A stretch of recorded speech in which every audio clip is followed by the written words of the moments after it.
Bien, merci beaucoup, merci de votre accueil. C'est très impressionnant pour moi d'être là, de vous voir si nombreux sur un sujet imposé. Je vais tenter de faire néanmoins des figures libres. Quelle éducation artistique et culturelle à l'école? Artistique et culturelle. Et je vais bien évidemment ne pas me contenter de parler d'éducation artistique au sens académique du terme, mais bien inscrire cela dans une réflexion plus générale sur la place de la culture à l'école et plus globalement dans l'éducation.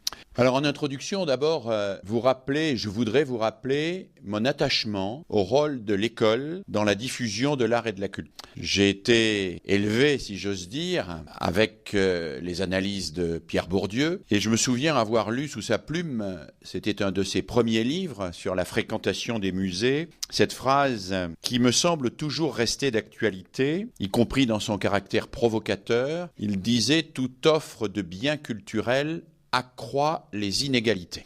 Toute offre de biens culturels accroît les inégalités, et nous pouvons l'observer au quotidien aujourd'hui. Nous voyons par exemple que l'augmentation extrêmement significative du nombre de places offertes en France en matière de spectacle vivant ne s'est pas accompagnée d'une augmentation significative du nombre de personnes qui fréquentent le spectacle vivant. Ce sont les mêmes pourcentages, simplement ils y vont plus souvent. Et effectivement, il y a bien cette question, comment l'art et la culture peuvent-ils se démocratiser au beau sens du terme s'il n'y a pas eu, avant cette politique de l'offre, un travail sur la demande, un travail qui construit démocratiquement la demande d'art et de culture. Se contenter simplement d'offrir les plus beaux équipements, les plus beaux spectacles, les plus beaux musées, pour qu'il y aille des spectateurs et des visiteurs professionnels qui, d'une certaine manière, bien évidemment, en profitent, mais en profitent en se coupant toujours un peu plus de ceux qui n'en profitent pas. Est-ce bien cela que nous voulons pour une France où nous avons de plus en plus besoin, je l'évoquerai tout à l'heure, d'une diffusion toujours plus importante de l'art et de la culture comme contrepoison à ce que produisent ce que mon collègue Bernard Stiegler, qui était à cette place il y a quelque temps, appelle les industries de programme. Alors oui, on ne peut pas se contenter de développer l'art et la culture en développant l'offre, il faut en développer la demande.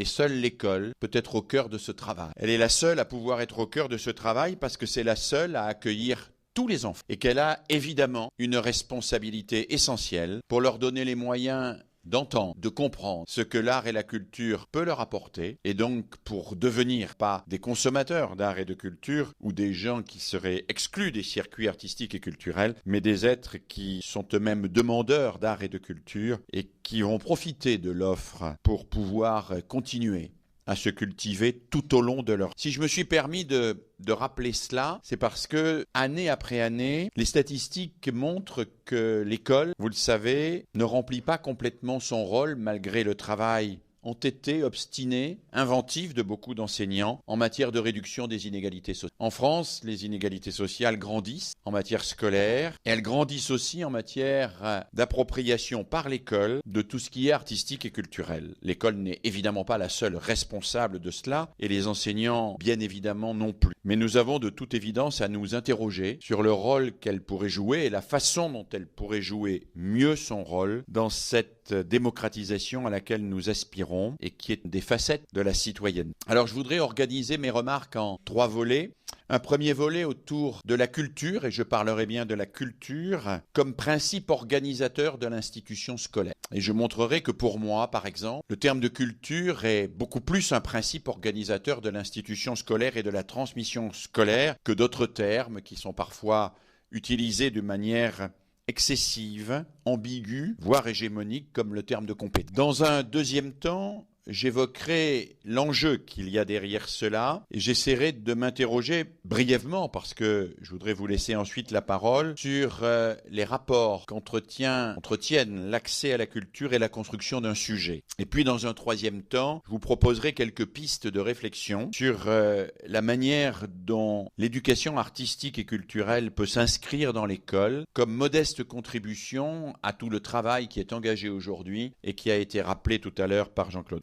Quelques remarques d'abord, et ce sera le premier volet de cet exposé, sur la place de la culture comme principe organisateur du système scolaire. Ma conviction, c'est que l'école n'a pas à transmettre simplement des savoir-faire. Bien sûr, elle a à transmettre des savoir-faire, mais elle a aussi à transmettre ce monde commun dont parlait Hannah Arendt comme réalité intelligible qui donne prise à la pensée et qui permet d'accéder à la jouissance de l'intelligence. On a beaucoup insisté, je le disais il y a un instant, sur le terme de compétence et jusqu'à la loi de refondation qui est actuellement en discussion au Parlement, le socle s'intitulait socle de connaissances et de compétences. L'actuelle loi de refondation y ajoute le mot culte, connaissance, compétence et culte. Et je voudrais vous dire pourquoi je trouve particulièrement heureux et important qu'on ait ajouté le mot culture au terme compétence et connaissance. Je fais partie de ceux pourtant qui avaient souhaité à un moment, et je ne le renie absolument pas, valoriser l'expression compétence. C'était une manière tout à fait utile, je crois, de rappeler, en particulier dans le domaine culturel et artistique, qu'il y a des choses qui s'acquièrent et que tout ne peut pas être renvoyé à l'inné et que même dans des domaines comme l'imagination ou la sensibilité, on n'est pas condamné à regarder de manière fataliste des aptitudes qui s'éveilleraient indépendamment de notre activité pédagogique. Alors oui, à un moment donné, il a fallu dire cela, rappeler cela et réexpliquer que la pédagogie de l'ineffable n'était pas une pédagogie démocratique dans la mesure où précisément elle renvoyait le plus souvent les acquisitions scolaires à des dons supposés ou à des personnalités qui auraient été idéalement conçues comme plus imaginatives ou plus sensibles que d'autres à l'art et à l'école. Donc il fallait introduire le terme de compétence, de la même manière qu'il fallait l'introduire pour contrebalancer de façon efficace l'abus que fait l'école travail sur la performance. Et à cet égard, la distinction introduite par le linguiste Noam Chomsky entre performance et compétence reste évidemment toujours d'actualité. Nous ne voyons que des performants, nous n'évaluons que des performants, et ce n'est que toujours à tort qu'on en induit qu'elles sont parfaitement représentatives des compétences qu'elles nous ne voyons jamais. Le linguiste sait bien que la performance linguistique se fait dans un contexte, se fait dans un cadre, dans une histoire qui n'est pas du tout représentative des compétences linguistiques réelles d'un sujet qui peuvent exister et ne pas s'actualiser ou qui peuvent paraître s'actualiser alors qu'en réalité on utilise des schèmes de manière mimétique et mécanique et qu'il n'y a aucune véritable compétence derrière. Il fallait donc introduire le terme de compétence et il faut lui garder cet aspect subversif dans ce qu'il nous dit de la capacité de chaque être à devenir capable de, à être capable d'agir et d'agir en situation. Mais en même temps, et c'est souvent le cas de ces concepts qui apparaissent en pédagogie comme ailleurs, les sciences humaines, l'usage du terme de compétence a glissé progressivement dans une acception qui me semble particulièrement problématique. Les compétences ont été progressivement segmentées dans une perspective qu'en psychologie cognitive on appelle behavioriste, c'est-à-dire réduite à des comportements observables, précisément l'inverse de ce que nous souhaitions. Et l'on a vu fleurir, émerger des référentiels de compétences où étaient d'ailleurs mélangés des niveaux extrêmement divers. Dans le socle commun, on trouvait désigné comme compétences des choses aussi différentes que savoir faire preuve d'imagination dans la rédaction d'un récit et savoir attacher une pièce jointe à un courriel. Conviendrez avec moi que ça n'est pas tout à fait la même chose. D'un côté, on a plutôt une finalité, de l'autre, on a plutôt un comportement technique. Réunir tout cela sous le terme arbitraire de compétence est pour le moins audacieux et, à mon avis, relativement hasardeux. Mais ces référentiels de compétences, s'ils ont représenté, et s'ils représentent toujours un danger, c'est que, me semble-t-il, ils segmentent abusivement l'acte de transmission en une multitude de confettis dont l'unité n'est jamais garantie et dont on ne sait jamais s'ils sont ressaisis dans un projet qui fait sens. Je m'occupe aujourd'hui, au sein de la région Rhône-Alpes, de formation professionnelle et j'ai souvent l'occasion de rencontrer des artisans, mais aussi des industriels, des branches professionnelles. Et dès que nous abordons la question des compétences, je les sens ambivalents. En même temps, ils acceptent bien l'idée qu'il faut des compétences pour être ferronnier ou pour être maçon. Mais ils rechignent à l'idée qu'être ferronnier ou être maçon, ça ne soit qu'une somme compétente. Et ils ne cessent de me rappeler qu'un métier, c'est toujours plus que la somme des compétences nécessaires pour l'exercice. Il faut beaucoup de compétences au métier, mais le métier, c'est plus que la somme nécessaire pour l'exercer. C'est une certaine manière de ressaisir ces compétences et de leur donner du sens. C'est une façon de se situer dans le monde et de voir le monde. C'est une manière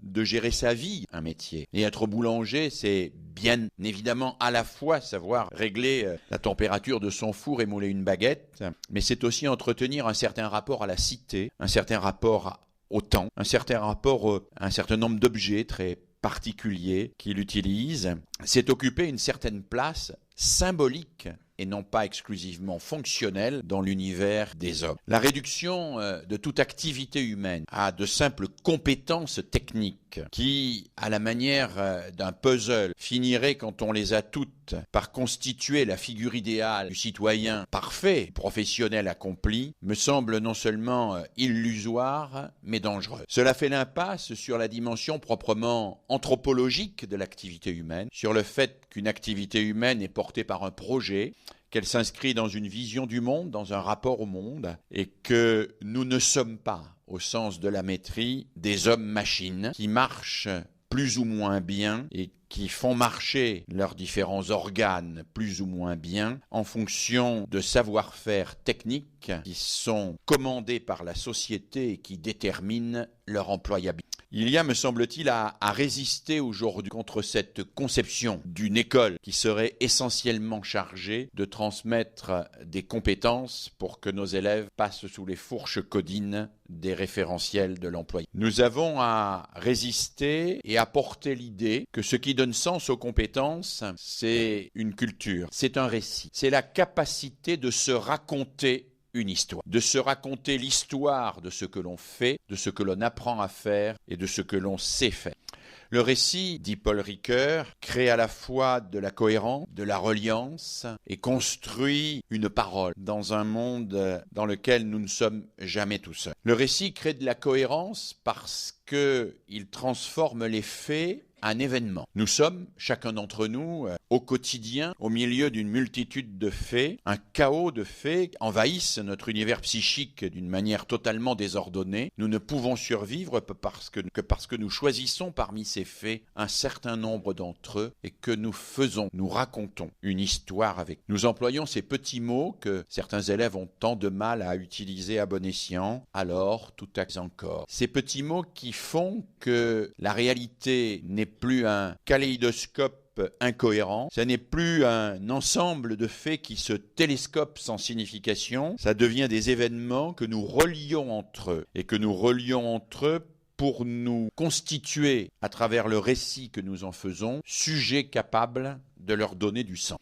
J'ai beaucoup travaillé avec des jeunes qu'on dit en grande difficulté. J'ai récemment travaillé avec des tout petits enfants, petites, moyennes et grandes sections de maternelle. Et j'ai mesuré avec les uns et les autres à quel point il était important de permettre de créer du sens en construisant des récits. J'ai mesuré combien les adolescents en grande difficulté étaient handicapés par leur extraordinaire problème avec la cohérence du récit et à quel point un élève de maternelle était incapable de raconter même le dessin animé qu'il vient de voir, fasciné par une multitude d'images qui surenchérissent des faits et qu'il ne peut que restituer d'une manière totalement incohérente sans les relier entre eux. Alors oui, comme le dit Paul Ricoeur, la capacité à créer du sens nécessite l'accès à un récit. Mais ce récit, nous ne pouvons le construire qu'en référence à d'autres récits. Notre récit n'est possible que parce qu'il existe des récits du monde. Ces récits du monde, ces récits des hommes qui s'expriment à travers les œuvres, et en particulier ce que l'on appelle les œuvres de culte. Pourquoi faut-il continuer obstinément, même si cela peut nous apparaître ringard, à raconter le Poussé aux enfants. C'est parce que tous les enfants ont peur d'être par leurs parents et que nous ne sommes pas des psychanalystes psychologues. Alors nous pourrions bien sûr jouer aux psychanalystes psychologues et demander à la petite Sarah ou au petit Manuel à 4 heures, tu n'as pas peur que ta maman vienne pas te chercher aujourd'hui à 4h30? Ça, ce serait tenter de faire de la psychanalyse en classe. Mais vous savez, faire de la psychanalyse en classe, c'est comme faire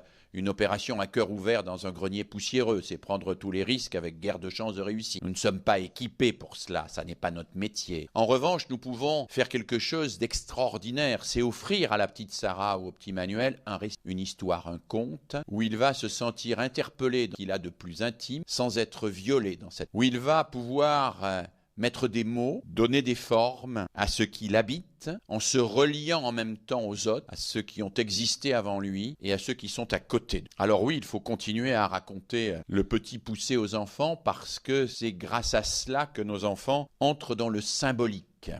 C'est grâce à cela qu'ils donnent à leur univers psychique un sens qui leur permet non pas d'être manipulés par leurs pulsions, mais d'apprendre progressivement à manipuler eux-mêmes leurs pulsions ou au moins à les nommer, à les comprendre et éventuellement à y résister. Alors oui, il faut raconter le Poussé aux enfants parce que les enfants, comme les adultes, ont peur de l'ogre. Oui, l'ogre reste la figure mythologique majeure au cœur de nos inquiétudes réciproques. Nul parmi nous n'a définitivement réglé son compte à l'ogre. Celui qui pourrait dans la salle dire qu'une bonne fois pour toutes, il sait comment on peut faire pour aimer sans manger l'autre ni l'étouffer, ou être aimé par quelqu'un sans être étouffé par lui, serait bien évidemment un esprit fort, et surtout quelqu'un de dangereux, parce qu'il abolirait immédiatement toute la littérature, le cinéma, la poésie et bien d'autres choses encore, qui ne font que chercher difficilement cet équilibre compliqué entre l'amour et la liberté, qui fait qu'on peut aimer quelqu'un sans liberté. Alors oui, on pourrait aussi dire à nos élèves, tu n'as pas peur que ta maman t'étouffe tellement elle t'aime, et que cet amour